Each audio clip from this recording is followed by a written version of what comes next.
अमित शहांचे पुत्र हे क्रिकेटचे सूत्रधार असल्यामुळे आणि त्याच्यामध्ये बिटिंगपासून चिटिंगपर्यंत सगळे खेळ असल्यामुळे पैशांचे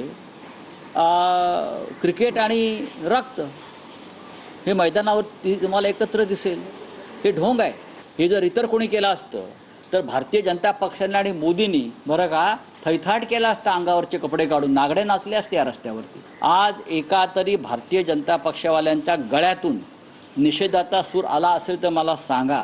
मला आश्चर्य वाटते, बाळासाहेब ठाकरेंचा फोटो लावून जे राजकारण करतायत डुप्लिकेट शिवसेनावाले, बरं का, अमित बाळासाहेबांचे खरे वारसदार म्हणे. यांच्या ढुंगणावर लाता मारल्या पाहिजे. वारसदार पाकिस्तानबरोबर क्रिकेट खेळताय, तिकडे ऑपरेशन सिंदूर अर्धवट टाकलं, आता क्रिकेट खेळताय. 26 महिलांचा आक्रोश अद्याप संपलेला नाही, त्यांच्या घरातला दुखवटा संपलेला नाही, अजून ते अतिरेकी सापडलेले नाहीत आणि तुम्ही पाकिस्तानबरोबर क्रिकेट खेळता.